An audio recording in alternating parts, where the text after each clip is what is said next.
Magandang araw mga kaakbay, ito po si Sammy, ang inyong kaakbay at laging karamay. Sasagot sa inyong mga katanungan, huwag lamang pong uutangan. Mga kaakbay, nais nyo bang magkaroon ng TESDA certificate pero kayo ay busy o may trabaho? O kaya naman ay nag-aaral o nasa ibang bansa?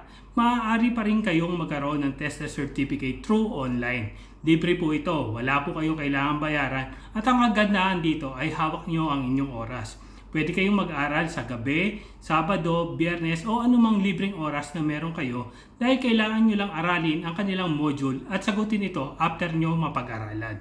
Marami din kayong mga training o courses na pwedeng kuhanin. Makikita nyo ito sa video ni Charis kaya huwag nyo pong kalimutang panoorin ang kanyang video kasunod ng aking video. Pero bago po ang lahat ay huwag pong kalimutang mag-subscribe at hit ang notification bell para lagi kayong updated once we upload a video like this. Salamat!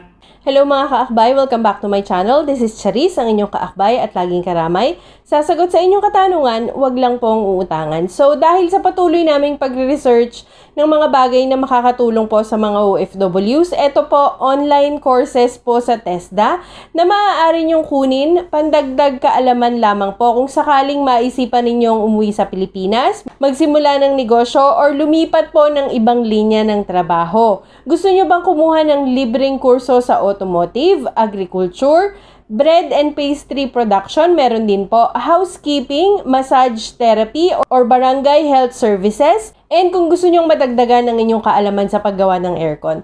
Well, if you're interested to know more about this mga kaakbay, then please keep on watching. But make sure po to subscribe to my channel. Hit the notification bell para ma-update kayo once I upload a video like this. And pakishare na rin po para mas maraming OFWs ang makaalam tungkol dito.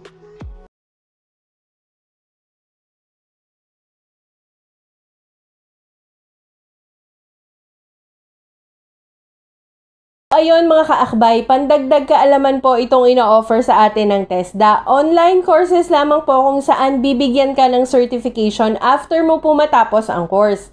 Libre po ito at pwede tayong mag-apply. OFW man po or nasa Pilipinas. So kaunting kaalaman tungkol sa TESDA kaakbay, Technical Education Skills Development Authority. Ito po ay government agency na nagbibigay po ng technical, vocational, and training sa Pilipinas. Meron po silang programs katulad po ng training for workshop scholarship. Meron din pong private education and student financial assistance. At meron din pong TESDA online program or TOP. And today, yun po ang pag-uusapan natin, ang TESDA online program. So bakit nga po ba mahalaga or kailangang mag-enroll sa TESDA online program? Siyempre, ang mga courses po ay libre at very accessible. Basta po may internet connection ka, pwede sa computer or sa mobile phone kung saan po babasahin lamang or papanoodin ang mga online learning materials. Nagbibigay din po ang TESDA ng Certificate of Completion na magagamit po sa pag-a-apply sa trabaho. Pwede pong i-save sa inyong computer or sa mobile device. At pwede rin pong i-print para po i-attach sa inyong CV at sa resume. Siyempre, pwedeng mag-aral anytime, anywhere. Pwedeng pag day off nyo lang or tuwing gabi po after magtrabaho. And wala pong deadline ng courses at pwede pong tapusin anytime na gusto nyo. So mga kaakbay, ano-ano ba ang mga courses? Bibigyan ko lang po kayo ng sample out of 67 online courses na meron po. So una, agriculture-related courses. Meron po silang e-learning for agriculture and fisheries. Ito po ay course module galing mismo sa Department of Agriculture. It is recommended po for farmers, fishermen's agriculture enthusiasts, and students who want to learn modern methods in agriculture and fishery. Meron din pong fruit grower kung gusto nyo magsimula ng fruit planting business. Meron din pong automotive and construction related courses, automotive battery servicing, diesel engine tune-up, plumbing NC2. Kung gusto nyo pong makakuha ng TESDA's Plumbing National Certificate, kailangan din po meron kayong at least 2 years experience sa plumbing. Meron din silang electrical and electronics related courses, healthcare related courses, katulad po ng Barangay Health Services NC2. Kung gusto niyo pong mag-apply at maging Barangay Health Unit Worker or BHU Worker, kailangan niyo po ito. Tuturuan kayo dito ng different organ systems of the human body, basic first aid, infection control procedures, and precautionary measures in the workplace. Kung gusto nyo naman po maging massage therapy, meron po ditong Massage Therapy NC2. Turuan po kayo ng mga techniques katulad po ng Shiatsu, Thai, and Swedish massage. At magiging familiar po kayo sa Human Physiology and Massage Therapy. Meron ding tourism and maritime related courses mga kaakbay katulad ng bread and pastry production, cookery, food and beverages services, meron ding front office services at housekeeping kung nais nyo naman po mag-apply sa mga hotel. Meron ding heating, ventilation and air condition related courses, social community development and others katulad po ng nail care services kung gusto nyo naman pong matuto at maging nail technician. So how to apply naman mga kaakbay? Simpleng-simple lang po. Visit their website www.etesda.gov.ph.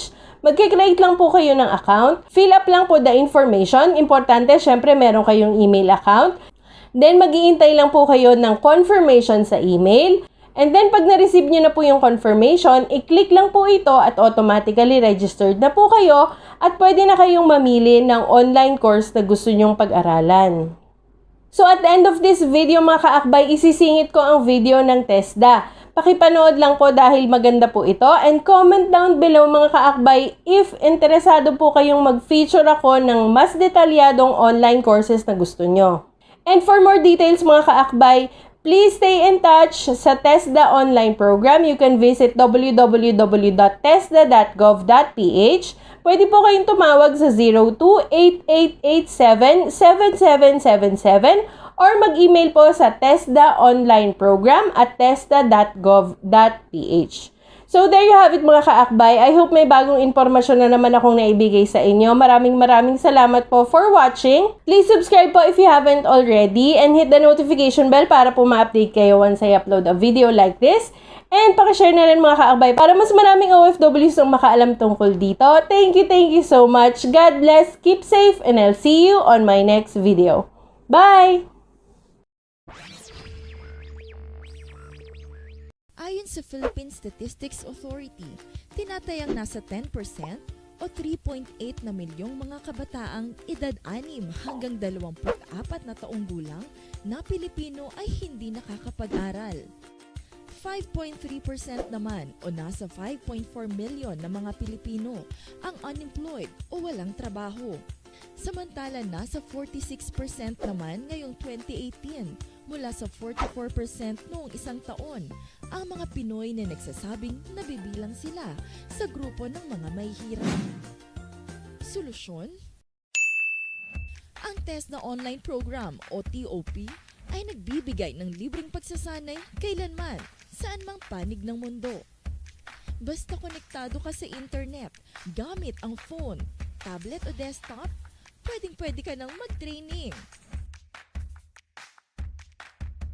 Kaya naman iba't ibang online courses ang hatid ng TESDA Online Program na pwede mong mapag-aralan.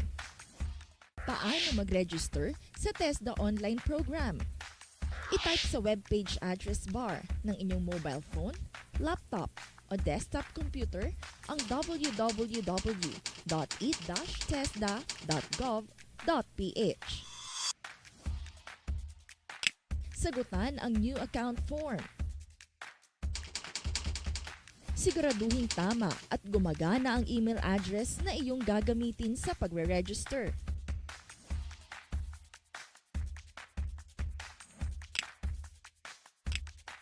Makakatanggap ka ng email mula sa TOP Administrator. Basahin ito at i-click ang web link na nakasaad dito. Gawa na ang iyong TOP account at maaari ka nang makapag-login.